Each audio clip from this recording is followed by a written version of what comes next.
Bem-vindos de volta ao Neutrality Studies. Eu sou Pascal Lotas e hoje estou novamente com a doutora Joanna Lei, empresária taiwanesa, executiva de mídia e ex-parlamentar do partido KMT. Joanna, seja bem-vinda de volta. Obrigado, Pascal. Obrigado por me receber e por me dar a oportunidade de conversar com o seu público. Pois é. E olha, obrigado por tirar um tempo para isso. Já está bem tarde, mas mesmo assim você topou participar. E sabe, esse é um daqueles momentos em que eu realmente fico feliz de ter uma conversa como essa, porque a gente teve uma notícia muito boa na semana passada. Deixa eu mostrar aqui rapidinho no meu navegador.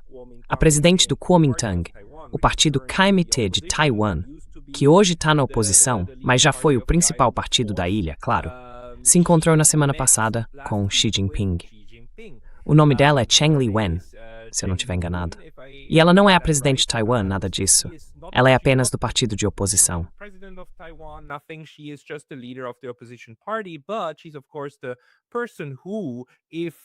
Mas ela é, claro, a pessoa que, se o KMT vencer as eleições de 2028, pode acabar se tornando a próxima presidente da República da China, que é o nome oficial do governo de Taiwan. Pelo que eu sei, essa é apenas a terceira vez que um líder do KMT se encontra com um líder do Partido Comunista da China. A primeira foi durante a guerra entre Chiang Kai-shek e Mao Zedong. A segunda, entre o Sr. Xi e o ex-líder do seu partido, Ma Ying-jeou. E agora, a terceira, com ela fora do poder. Você pode contar pra gente como isso aconteceu? Para mim foi uma grande surpresa. Como devemos interpretar esse encontro? E como você enxerga o rumo que Taiwan e a China estão tomando a partir disso?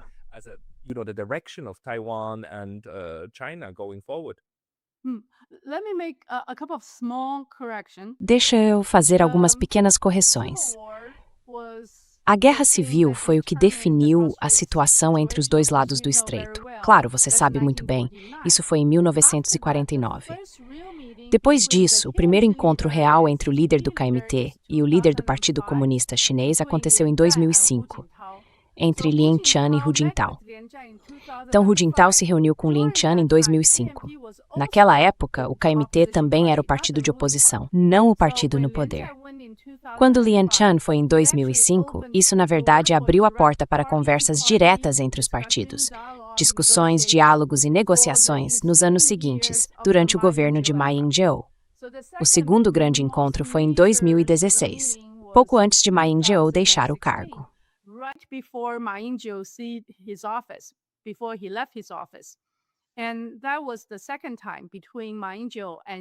E essa foi a segunda vez entre Ma Ying-jeou e Xi Jinping, foi em Singapura. Foi uma conversa de presidente para presidente, não apenas de líder de partido para líder de partido. A terceira e a quarta vezes foram com outros presidentes do partido, como Hung Xiuqiu, e assim por diante. Mas a mais importante depois de 2016 é, sem dúvida, esta, agora neste ano. A outra foi em 2015, porque a nossa eleição aconteceu no começo de 2016. Então, neste ano, desta vez, é Cheng Li-wen vencendo a eleição para a presidência do KMT, com a proposta de renovar a relação entre o KMT e a China continental. Em outras palavras, quando o DPP continuava acusando o KMT de não ser leal a Taiwan, entre aspas, Cheng Li-wen não fugiu desse tema.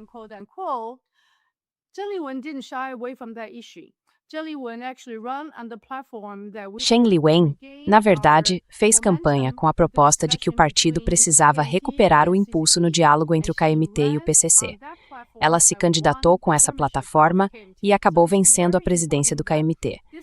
Então é muito importante notar que dessa vez ela conseguiu reunir os apoiadores mais fiéis em torno dela antes mesmo de assumir o cargo.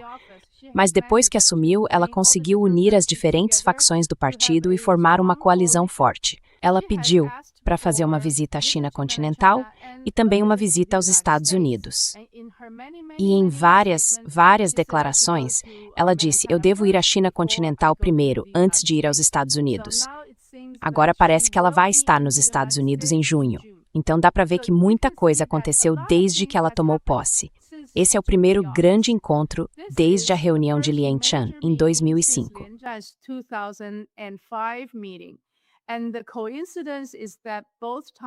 E a coincidência é que nas duas vezes o KMT não era o partido no poder. Era o partido de oposição, mas com um número significativo de cadeiras, com uma presença bem forte no Yuan Legislativo. Então, depois da reunião de 2005, quando eu fazia parte da delegação e também atuava no Yuan Legislativo, conseguimos abrir voos diretos e vistos de visitante da China continental para Taiwan. Ou seja, mesmo antes de Ma Ying-jeou assumir o cargo em 2008, já tínhamos conseguido abrir oficialmente a comunicação e a livre circulação de pessoas entre os dois lados do estreito. E isso, na minha opinião, é algo que vale destacar. Porque algumas pessoas dizem, ela é só a líder da oposição, não é a presidente, não pode fazer muita coisa. Mas nós também não éramos o partido no poder naquela época.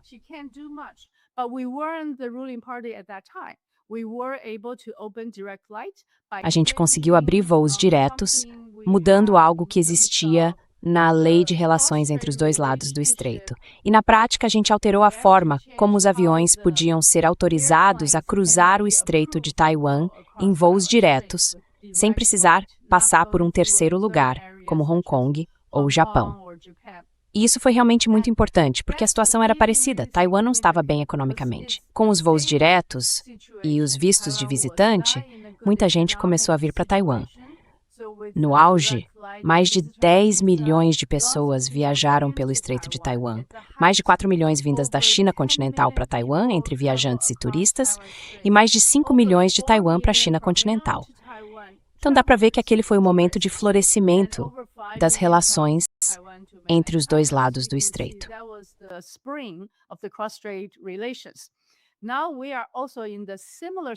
Agora a gente também está numa situação parecida. Enquanto a TSMC vai muito, muito bem e o mercado de ações está em alta, as pessoas comuns que não trabalham com tecnologia ou inteligência artificial estão sofrendo porque a gente não tem muito negócio local. Com a Zheng Liwen indo para a China continental e a China anunciando 10 medidas diferentes para ajudar a economia local logo depois da volta dela de Pequim, isso mostra mais uma vez um apoio muito forte da China continental aos taiwaneses locais, assim como aconteceu em 2005. Então, é algo realmente muito importante e a gente fica muito feliz por ver que foi criado um novo canal de comunicação com algum tipo de proteção para que a gente não siga sempre pelo caminho da guerra e da confrontação.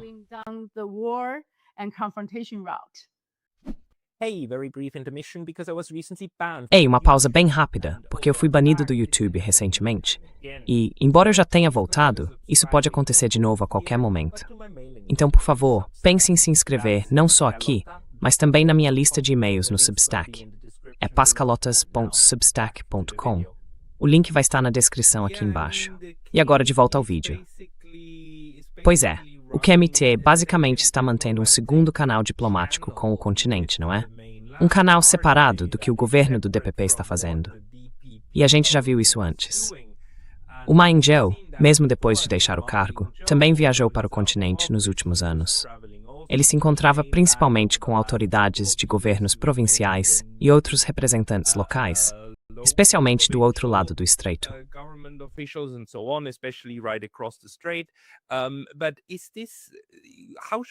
Mas isso como a gente deve interpretar isso? Seria uma forma de, digamos, diplomacia de segundo canal? E olha, me surpreende muito o fato de ela ter conseguido se encontrar com Xi Jinping.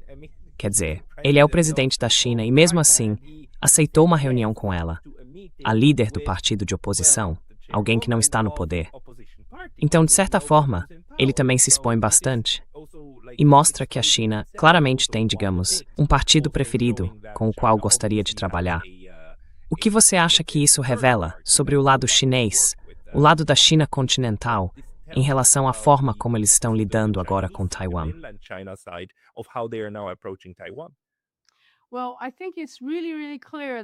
Olha, eu acho que está muito, muito claro que, desde 2016, todos os acordos assinados entre o governo Ma Ying-jeou e a China continental, os 23 acordos, praticamente deixaram de funcionar ou entraram em pausa. Então, Com esse clima de frieza total entre os dois lados do Estreito de Taiwan e quase nenhuma comunicação pelos canais oficiais, a situação agora é bem perigosa. Porque a gente está dentro dessa narrativa ocidental de que Taiwan é um lugar realmente perigoso. Você deve se lembrar das manchetes dizendo que era o lugar mais perigoso do mundo. E continuam repetindo que antes de 2027, a China continental vai tomar Taiwan pela força. Também dizem que a gente deveria se armar como um porco-espinho, ou então o Estreito de Taiwan vai pegar fogo, ou seja, vai estar cheio de minas e se transformar num mar de fogo.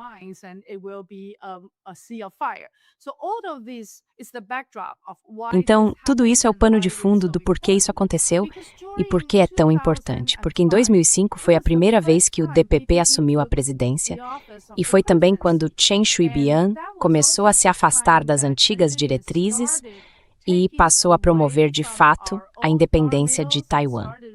Foi nesse momento, um ponto realmente crítico, que Lin Chan nos levou à China continental, quando estabelecemos não um canal informal, mas sim um fórum formal de partido para partido. Foram acordados 2 fóruns diferentes. Um deles foi colocado em prática. Se a gente usar o sentido tradicional, no passado existia o chamado terceiro trilho, que envolvia os acadêmicos e os institutos de pesquisa. E havia o segundo trilho, que eram as áreas e equipes designadas pelo governo, ou seja, as fundações que atuam entre os dois lados do Estreito de Taiwan. Esse era o segundo trilho. Na época em que Lin Chan foi, em 2005, nós criamos um trilho 2,5, que é o de partido para partido.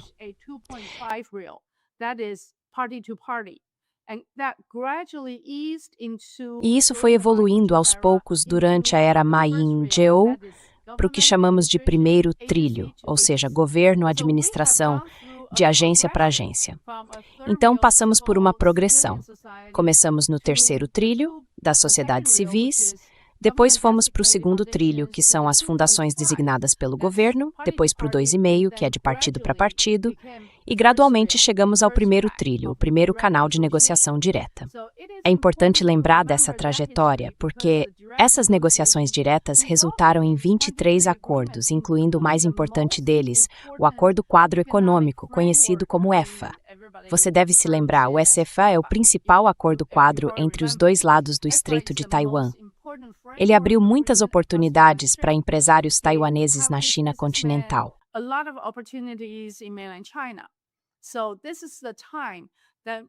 Então esse é um momento em que não existe mais o chamado terceiro trilho, porque o DPP não concede mais vistos de entrada para acadêmicos da China continental.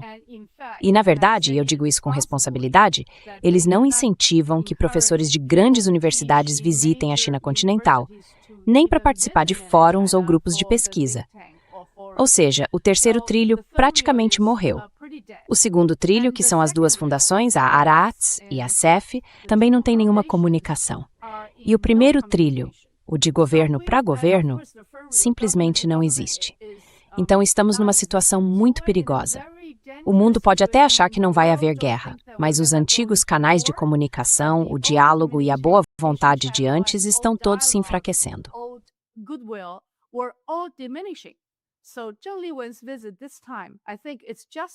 Então a visita da Zheng Liwen desta vez, na minha opinião, é tão importante quanto a de 2005, talvez até um pouco mais significativa do que as viagens recentes de Ma Ying-jeou à China continental, que tinham o objetivo de retomar as visitas de estudantes e os intercâmbios entre as pessoas.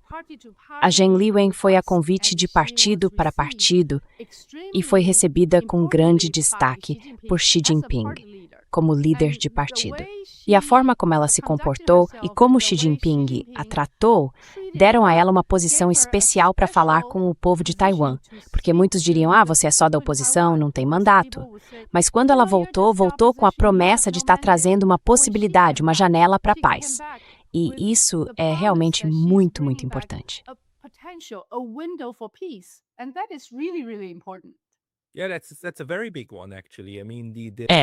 Essa é uma questão bem grande, na verdade. Digo, a boa vontade que os dois lados mostraram aqui foi impressionante, e eu nem sabia disso. Mas, claro, é uma ótima oportunidade para o KMT ter um contato direto com o CPC. Então é de partido para partido, não de país para país. Agora, Você disse que a China, na verdade o continente, apresentou 10 acordos quadro, basicamente. Então, já que é de partido para partido, isso não tem nada a ver com o governo da República da China, de Taiwan, certo? Então, esses são apenas atos unilaterais? Quer dizer, esses 10 atos unilaterais que a China continental simplesmente diz algo como: tudo bem, aqui está, vocês podem receber isso de nós a partir de agora, sem que a gente peça nada em troca do governo de vocês. É isso?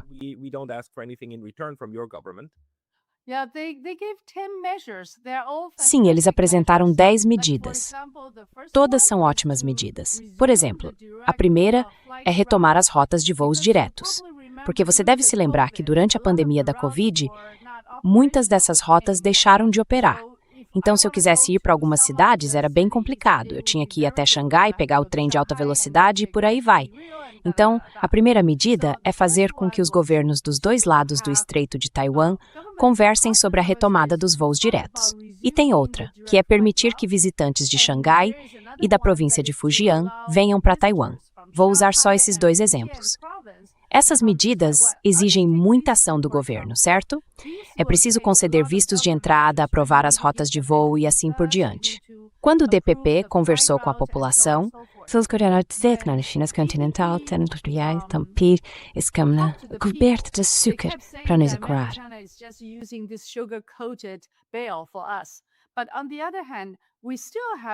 Mas, por outro lado, ainda temos cerca de 5 milhões de pessoas, mais de 4 milhões de taiwaneses, indo para a China todos os anos. Então, as pessoas enfrentam dificuldades, passam por transtornos para chegar às cidades que querem visitar. Essas 2 medidas, por exemplo, foram anunciadas pela China continental e depois eles enviaram oficialmente um pedido ao seu contraparte em Taiwan, o governo administrado pelo DPP, perguntando: vocês aceitam? Vocês querem considerar essas propostas e trabalhar conosco para retomar as rotas diretas de voo, para facilitar a vinda de visitantes de Xangai e da província de Fujian para Taiwan? É assim que eles fazem. Primeiro anunciam, dizendo que, por boa vontade, gostariam de fazer isso. E depois mandam um pedido oficial para o atual governo do DPP, dizendo algo como: e aí, vocês querem aceitar isso como uma proposta nossa e ver como podemos trabalhar juntos?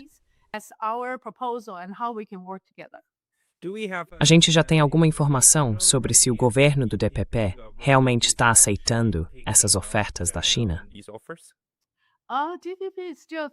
O DPP ainda acha que isso é um veneno disfarçado de doce. Por isso, eles têm alertado as pessoas por vários canais de comunicação, como influenciadores nas redes sociais, e também seus parlamentares neste momento.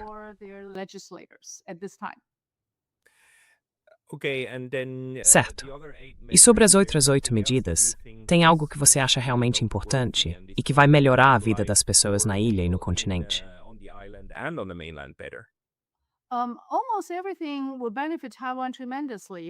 Quase tudo isso vai beneficiar muito Taiwan. Por exemplo, eles vão reabrir os mercados agrícolas e de aquicultura para a China, e também mencionaram Kinmen, que é uma pequena ilha perto de Xiamen, e que já teve um papel importante por um tempo.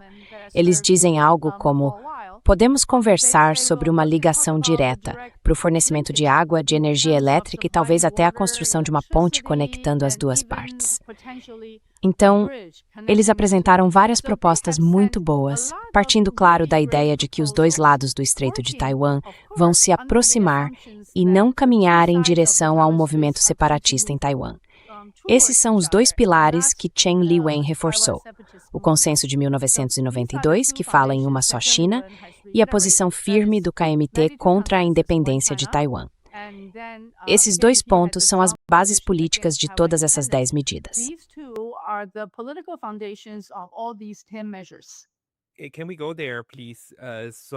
Podemos falar sobre isso, por favor? Então, o que o KMT se comprometeu a fazer foi basicamente afirmar a posição do consenso de 92. Nós estamos por trás da estrutura de uma só China, e Taiwan faz parte disso, mas não vamos definir quem é o governo legítimo. E a outra coisa, qual foi mesmo a outra coisa que você mencionou? Contra o movimento pela independência Taiwan. Contra o movimento pela independência. Então eles não vão apoiar isso. O KMT vai se posicionar contra o movimento pela independência, E o partido está se comprometendo a basear sua campanha para as eleições de 2028, essencialmente nesses dois princípios. E a próxima eleição é em 2026. Então, sim, há um certo tumulto, porque alguns dos candidatos que vão concorrer nas eleições locais de 2026 acham que não querem fazer campanha com uma plataforma muito politicamente sensível. Eles preferem falar sobre como melhorar a economia local, dar mais oportunidades para as pessoas, garantir uma boa educação, leite para as crianças nas escolas. Enfim, esses são os temas das eleições locais. Este ano vai ter eleições locais. Então não é, quer dizer, estamos falando de prefeitos, governadores e por aí vai, né, que vão tentar a reeleição. Eles querem falar sobre questões locais, mas o comitê meio que coloca todo mundo dentro dessa pauta, não é?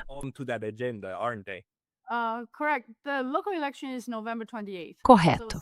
A eleição local vai ser no dia 28 de novembro. Então, alguns dos candidatos locais estão ficando um pouco receosos em relação à plataforma geral do partido. Porque, claro, você concorre com base na plataforma do partido, nas pautas e nos candidatos. Essas são as 3 camadas de uma campanha. E eles acharam que se o debate ficar muito ideológico, o DPP vai ter a chance de mobilizar seus apoiadores mais fiéis. Os eleitores mais ligados ao Campo Verde costumam se mobilizar com facilidade por esse tipo de questão ideológica. Por isso, eles não querem seguir por esse caminho.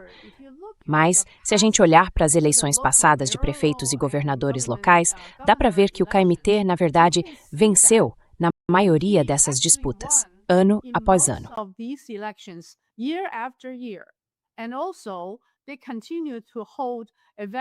E, além disso, eles continuam mantendo uma porcentagem muito forte. Por exemplo, na eleição mais recente, em 2022, o KMT, o Campo Pan Azul, venceu 14 disputas. Se você incluir o Grupo Branco, são 15. E o DPP ganhou apenas 5. Então há uma diferença enorme, realmente enorme, entre a força do DPP e a do KMT nas eleições locais. Mas nessas regiões, por exemplo, Kaohsiung e os outros lugares, os 5 que o DPP venceu, os candidatos dessas 5 áreas sentiram que poderiam perder, ou pelo menos perder parte das suas chances, do seu diferencial, se uma campanha fortemente ideológica fosse travada.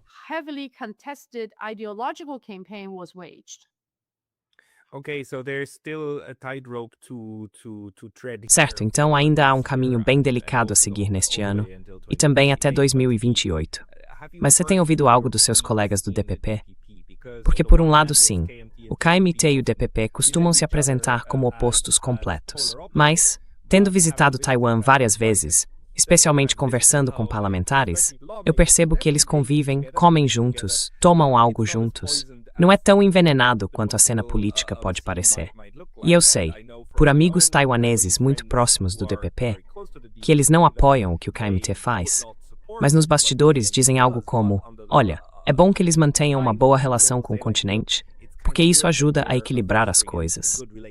Então, você tem ouvido de colegas do DPP como eles estão vendo essa situação? E se há também algumas opiniões positivas sobre a forma como o KMT lida com o continente?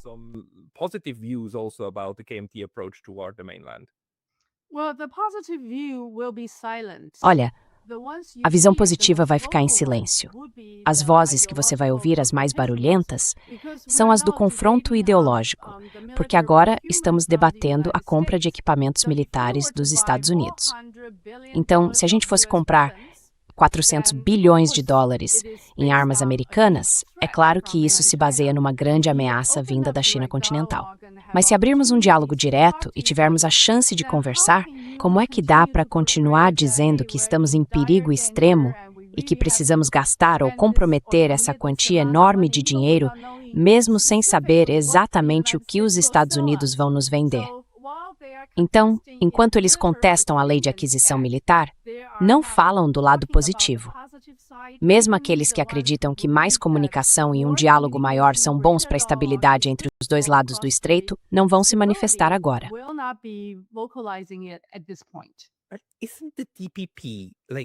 Mas o DPP não está assim, aos poucos, ficando cada vez mais desconfiado dos Estados Unidos?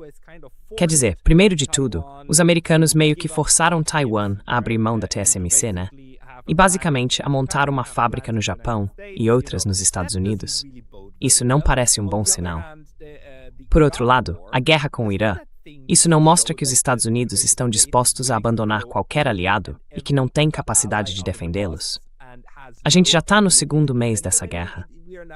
Como é que isso afetou o cálculo estratégico das pessoas ao seu redor? Não foi um choque para Taiwan perceber que os Estados Unidos não conseguem defender nem os países do Golfo?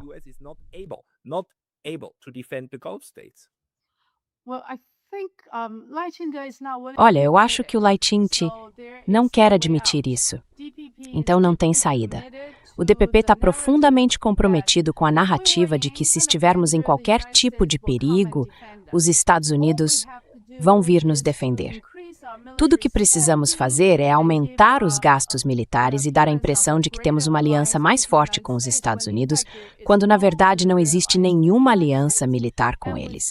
E com o Takayoshi do seu lado, claro, surge outra narrativa que o DPP não está passando para o povo de Taiwan.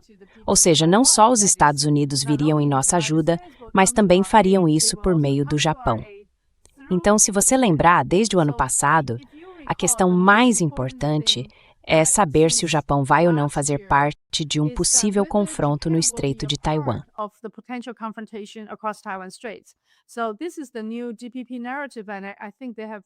Então, essa é a nova narrativa do DPP, e eu acho que eles sentem que não tem saída. O que você disse é exatamente verdade. A TSMC foi obrigada a ir para os Estados Unidos, inclusive fazendo um enorme compromisso financeiro para investir lá. E o nosso investimento em dólares é maior do que o do Japão. Agora, Taiwan está sendo forçada não só a aceitar intestinos de porco, mas até batatas, que podem ser potencialmente perigosas para a saúde da população. Estão nos obrigando a aceitar batatas que já brotaram durante o transporte. E o DPP vem dizer para a gente que, olha, se a gente cortar a parte com os brotinhos, ainda dá para comer. Dá para imaginar como é difícil, e as pessoas estão perguntando por que estamos cedendo, por que estamos aceitando, concordando com cada pedido que vem dos Estados Unidos. Essa foi uma concessão que você teve que fazer para não ser taxado pelos Estados Unidos? Sim, isso ainda está sendo discutido e eles continuam acrescentando novos termos, novas condições. E a questão das batatas é a mais recente, aconteceu só na semana passada.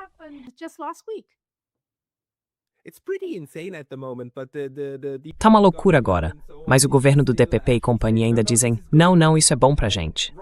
Como se batata podre fosse boa pra gente. Tirar nossa indústria de semicondutores é bom pra gente. Transformar a gente numa futura Ucrânia para os Estados Unidos travarem uma guerra por procuração contra a China é bom pra gente. E o melhor de tudo, vamos afundar junto com o Japão.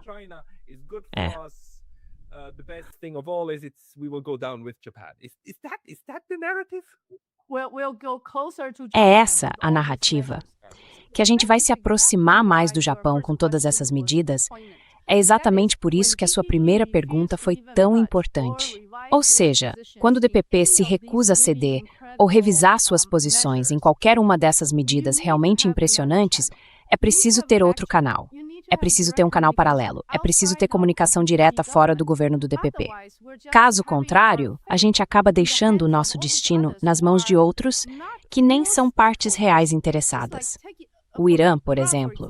Os Estados Unidos estão travando uma guerra distante. Para eles não há dor, não há sangue, não há bombas, não há cidades destruídas porque estão lutando de longe. E tanto para os Estados Unidos quanto para o Japão agora, uma possível confrontação ainda está muito distante deles. Se algo acontecer, não serão eles que vão arcar com as consequências.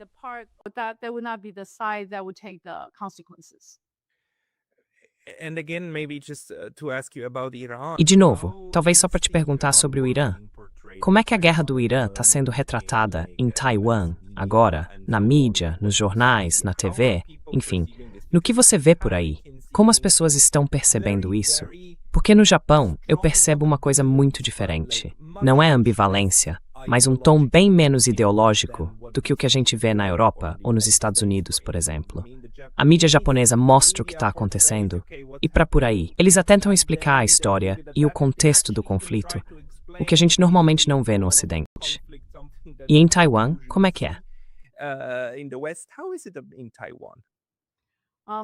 Well, this is something that I would give Taiwan media credit. Olha, nisso, eu acho que a mídia de Taiwan merece algum crédito. Desde que a guerra começou, a maioria dos veículos de lá tem retratado o conflito como uma agressão contra o Irã, por parte dos Estados Unidos e de Israel. Eles acompanham tudo passo a passo, ato por ato, mostrando o que acontece. Então o público acaba entendendo melhor o que está se passando com o Irã. Claro que a maior parte da mídia ainda tem uma certa inclinação ideológica.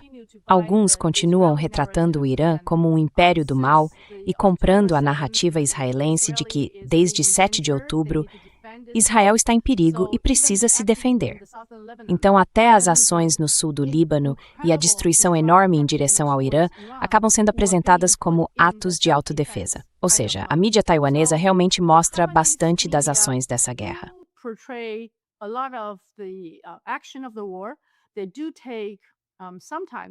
Às vezes eles ficam do lado de Israel, mas em outras situações acabam apoiando o lado iraniano, porque os iranianos não pediram por essa guerra. É uma guerra de escolha. Eu acho que a mídia dos Estados Unidos está cada vez mais clara em mostrar que não existe nenhum perigo iminente que justifique a participação americana nisso, nem pelo artigo 2 da Carta da ONU, nem pelo artigo 51. E mesmo a questão atual sobre a contenção interna não se encaixa em nenhuma das regras ou regulamentos que a gente conhece, nem mesmo pela Convenção das Nações Unidas sobre o Direito do Mar. Então, neste momento, o debate em Taiwan está mais equilibrado, mas ainda é distante. Ninguém está discutindo o que significa para o resto do mundo quando os Estados Unidos decidem agir de forma unilateral assim. E essa parte não foi realmente criticada nem analisada.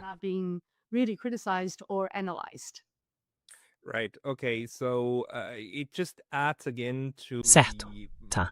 Então isso só reforça de novo as suspeitas que a gente deve ter sobre as intenções dos Estados Unidos quando o assunto é guerra. E infelizmente há muito tempo o pessoal em Washington vem falando sobre uma terceira guerra.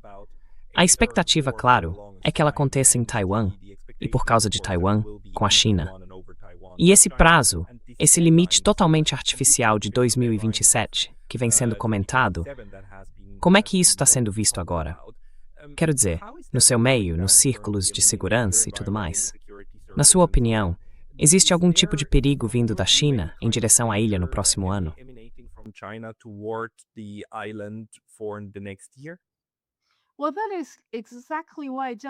Pois é exatamente por isso que Zhang Liwen precisa ir agora. É exatamente por isso que a gente precisa de limites claros, de canais de comunicação paralelos, de formas de diálogo, porque a narrativa e o roteiro do Ocidente estão nos levando para uma zona de guerra muito perigosa em 2027. E agora já estamos em 2026. A gente não pode tratar isso como se fosse algo normal, como se fosse rotina. Precisamos fazer tudo o que for possível. O governo diz que está fazendo tudo o que pode para aumentar a resiliência de Taiwan. Mas veja, Taiwan é uma ilha extremamente pequena. Temos 23 milhões de pessoas, mas o território é muito limitado. Nossa infraestrutura também é bem frágil. Basta falar de energia, de gás natural liquefeito e de todos esses outros assuntos relacionados.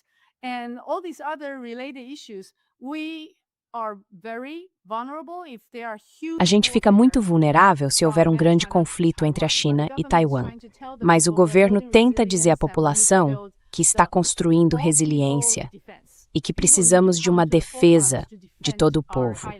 As pessoas precisam se colocar na linha de frente para defender nossas ilhas e tudo mais. Então, enquanto existe esse discurso de que Taiwan precisa se preparar para uma guerra, a gente não recebeu nenhum sinal da China continental de que eles pretendam tomar Taiwan à força militar.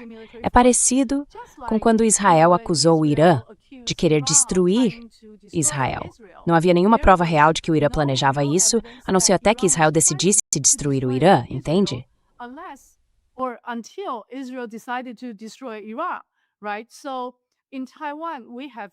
Então, em Taiwan, a gente não tem nenhuma evidência real, nem informações de inteligência de que a China queira nos atacar militarmente.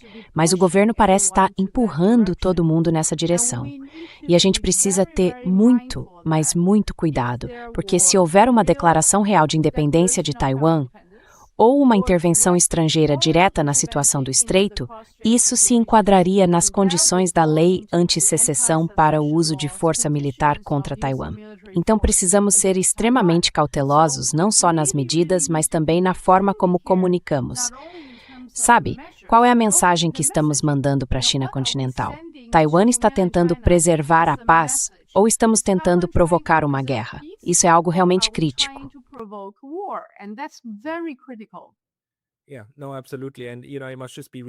Sim, claro, absolutamente. E veja, é importante repetir. Mesmo agora, depois de 6 ou 7 semanas de guerra, o Irã não está exigindo a destruição de Israel como um dos objetivos do conflito. Ele não pede o desmantelamento de Israel. Não reconhece o país, chama de entidade sionista, mas não exige que ele seja dissolvido e que a Palestina seja criada, ou algo assim. Isso não faz parte das exigências. Da mesma forma, no caso da China, a exigência não é que Taiwan seja simplesmente absorvido e pronto. O que se pede, na verdade, é algum tipo de reunificação. E o que exatamente significa essa reunificação é isso que está em debate.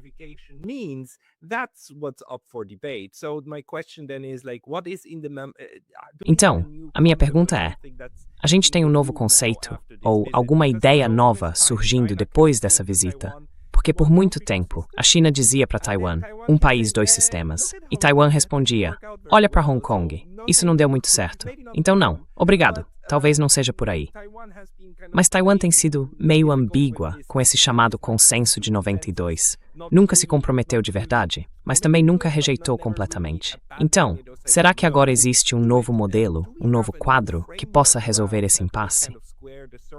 Porque no fim das contas, na minha visão, o que o continente quer é uma integração política que garanta um futuro próspero para o Estado chinês.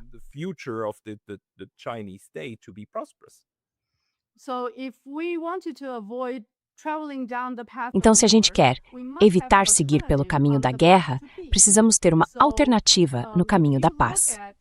Se você observar a linguagem usada hoje, a China continental não fala em unificação militar ou unificação pacífica de forma leviana. Por outro lado, o DPP está usando agora a ideia de manter o status quo como uma forma de dizer que quer se separar da China de maneira permanente. Mas, na verdade, o conceito original de manter o status quo, pelo menos segundo as pesquisas de opinião pública dos anos 80 e 90, era manter a paz e a estabilidade no Estreito de Taiwan. Esse era o status quo, certo? Agora, o DPP está mudando o sentido de manter o status quo para significar que vão continuar separados para sempre. E isso é o novo status quo.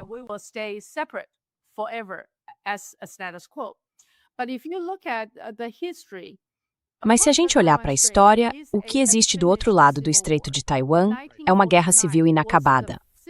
Em 1949 foi a Guerra Civil, e logo depois começou uma guerra quente em Jinmen. Foram cerca de 400 mil bombas lançadas sobre aquela ilhinha. Mas, por muito tempo, desde 1958, não tivemos confronto militar direto. Então, é uma situação muito particular. Um longo período de não confrontação, sem que a guerra civil tenha sido resolvida. Hoje em dia, eu tenho usado um termo que chamo de não finalidade política, que quer dizer que os dois lados afirmam que haverá um estado final de unificação. Isso está nas constituições dos dois lados, mas por enquanto estamos nesse período de não finalidade. Ainda não chegamos lá.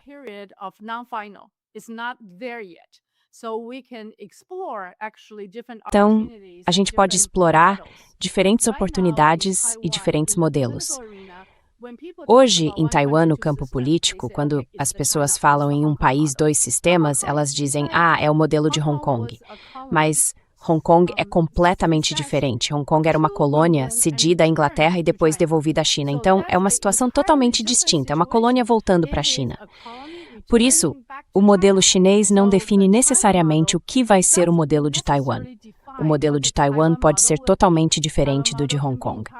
E se a gente olhar para o caso mais recente do Porto Livre de Hainan, que é outro exemplo de um país, dois sistemas, o Porto Livre de Hainan tem muitos dos seus sistemas e estruturas sendo escritos e transformados em lei.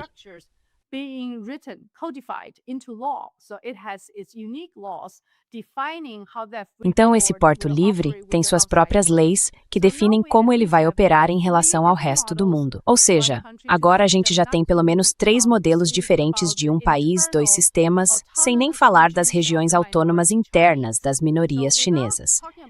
Mesmo sem entrar nesse assunto, Hong Kong, Macau e Hainan já são exemplos de um país, 2 sistemas. Então, Taiwan pode se inspirar em todos esses modelos, em diferentes graus, e tentar experimentar. Pelo menos se não quiser fazer um teste real, dá para usar inteligência artificial, fazer simulações, tentar entender como esse modelo de um país, 2 sistemas poderia ser desenhado e aplicado a Taiwan.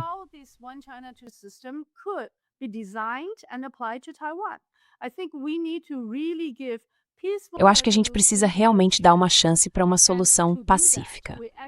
E para isso a gente precisa ter modelos e pelo menos alguns caminhos para dizer, ok, talvez a gente possa tentar isso. E se não der certo, estamos numa fase de testes. Dá para voltar atrás e refazer alguma coisa. Agora, se a gente tentar de tudo e nada funcionar, aí sim vai haver uma unificação forçada.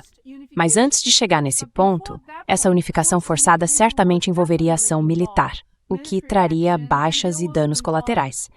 Então, até lá, a gente ainda pode tentar outros modelos, outros caminhos, para ver se existe alguma chance de paz.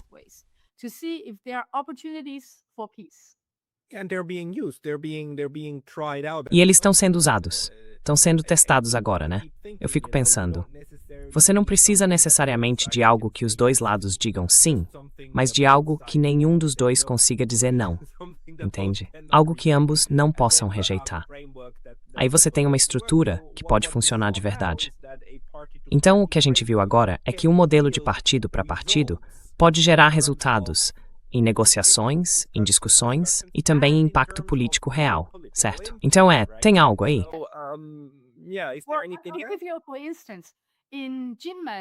Por exemplo, em Jinmen, que é aquela ilhinha, quando Jinmen propôs pela primeira vez criar uma ligação direta, eles chamaram de pequenos 3 laços. Isso significava que as pessoas poderiam viajar de Jinmen para Xiamen usando as balsas. Isso foi antes de podermos ir direto do aeroporto de Songshan para o aeroporto de Xangai. Eles fizeram um projeto experimental, um pequeno laço, como um programa piloto. Nesse programa piloto, era preciso resolver todos os obstáculos administrativos. Era necessário garantir que as pessoas reconhecessem os documentos de viagem umas das outras. Também era preciso firmar vários tipos de acordos aplicados àquela área local. Então, quando Jinmen fez isso, foi o primeiro grande avanço.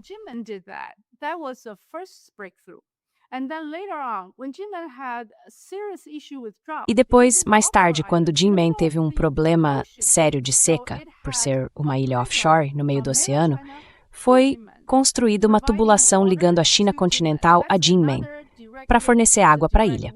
Esse é outro tipo de conexão direta, é um fornecimento direto de água. Essas são coisas que podem ser testadas num programa piloto, numa área pequena. E depois que a gente terminar esses testes, sem nenhum tipo de risco, digamos, de segurança nacional, aí sim dá para ampliar e aplicar em uma área maior. Então eu acho importante começar todas essas discussões e programas piloto, mesmo que o atual DPP não vá fazer isso.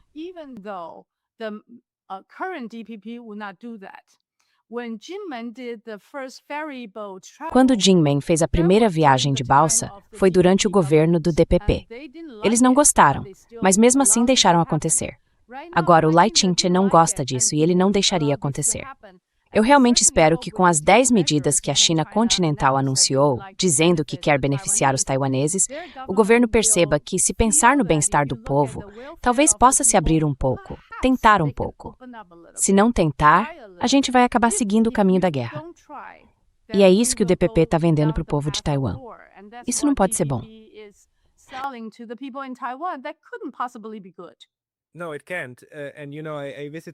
Não, não pode. E olha, eu estive em Kinmen em 2019 e me lembro de como as pessoas falavam sobre o oleoduto de água, dizendo que era algo importante, significativo. E sabe, fica a apenas 3 milhas ou uns 5 quilômetros de Xiamen. Dá para ver literalmente o continente chinês de lá. E o ponto é o seguinte: o continente chinês deixa Kinmen em paz. Reconhece que tudo bem, é aqui que a gente para. É assim que a gente lida um com o outro.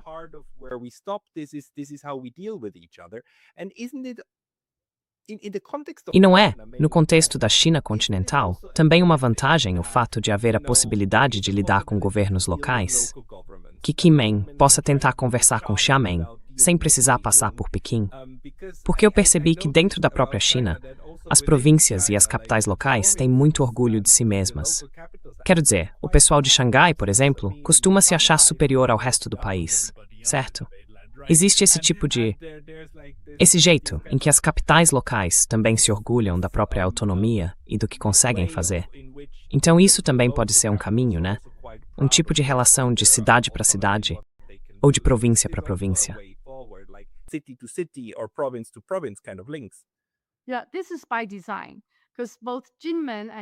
Sim, isso é de propósito, porque tanto Kinmen quanto Mazu fica bem em frente a Fuzhou, também fora da província de Fujian. Isso é feito de propósito, porque eles não querem colocar a República da China no mesmo nível da República Popular da China. Mas, se você não reconhece a República da China como algo único, então a China continental não negocia com governos locais. Então, por que negociar com o pessoal de Taiwan? Por isso, eles sempre rebaixam isso para o nível de governos locais. Governo local com governo local, Xangai com Taipei, província de Fujian com Kinmen ou Xiamen, para evitar todas aquelas questões complicadas de soberania. Porque falar de nação, soberania ou constituição ainda é um assunto proibido na China continental.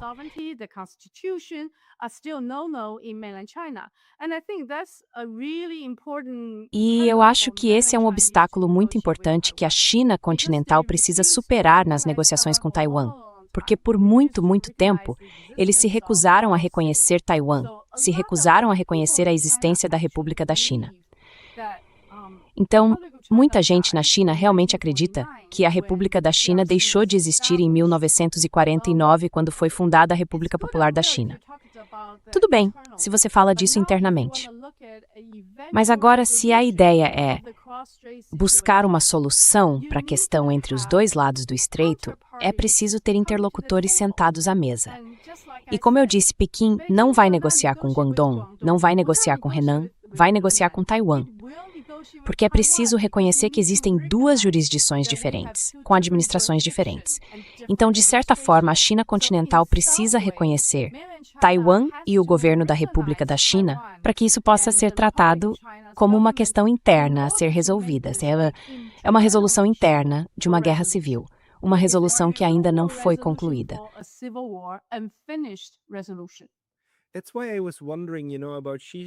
É por isso que eu estava pensando, sabe, sobre o Xi Jinping estar disposto a se encontrar com a sua presidente. Claro, se for de partido para partido, é outro tipo de relação. Mas é interessante porque é meio que uma grande concessão, não é? É de novo aquela concessão de dizer, tudo bem, eu vou reconhecer que você é importante. Você é importante para mim e tem o direito de estar aqui comigo e apertar minha mão. Então não é algo grande para o continente, não é?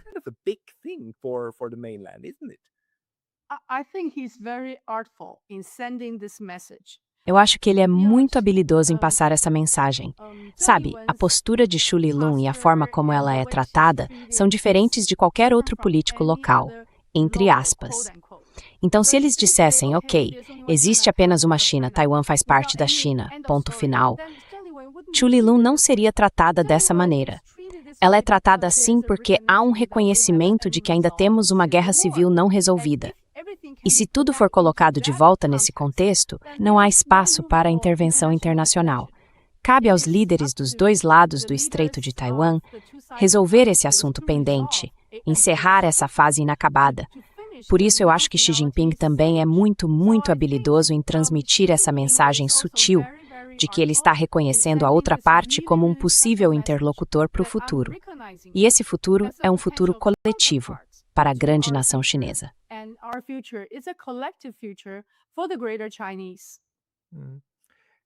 Very last question. Última pergunta. O que você ouviu até agora das pessoas ao seu redor, tanto dentro do QMT quanto fora do QMT? O feedback foi positivo, negativo ou misto dentro de Taiwan sobre essa visita? No geral, foi um sucesso? Was it overall a success? Well, I think it's a lot more positive than Olha, eu acho que a situação está bem mais positiva do que antes dela viajar. Antes da viagem, tinha muita gente apontando o dedo, dizendo: ah, você vai lá para se curvar ao Xi Jinping, vai vender Taiwan, nada de bom vai sair disso. Então, houve muitas acusações. Mas depois que ela voltou, e especialmente depois que a China anunciou aquelas 10 medidas, muita gente começou a pensar com mais calma. Tipo, talvez exista uma outra forma de resolver nossas diferenças. Talvez a gente não precise seguir pelo caminho da guerra. Talvez a guerra possa ser evitada e talvez não devêssemos comprar todo esse armamento. O que, neste momento, é algo bem delicado, porque mandaram muitos lobistas para Taiwan tentando forçar uma decisão rápida para que o país se comprometesse com uma enorme compra de armas dos Estados Unidos. Então ainda estamos ali nas garras da guerra, enquanto Xu Lilun tenta nadar o mais rápido possível em direção a um caminho possível de paz. Path of peace and bridges of O caminho da paz e as pontes da paz são o que a gente precisa, não mais instrumentos de guerra. Esses são sinais muito animadores. Vamos torcer para que continuem assim. Com certeza, a gente vai voltar a falar sobre isso.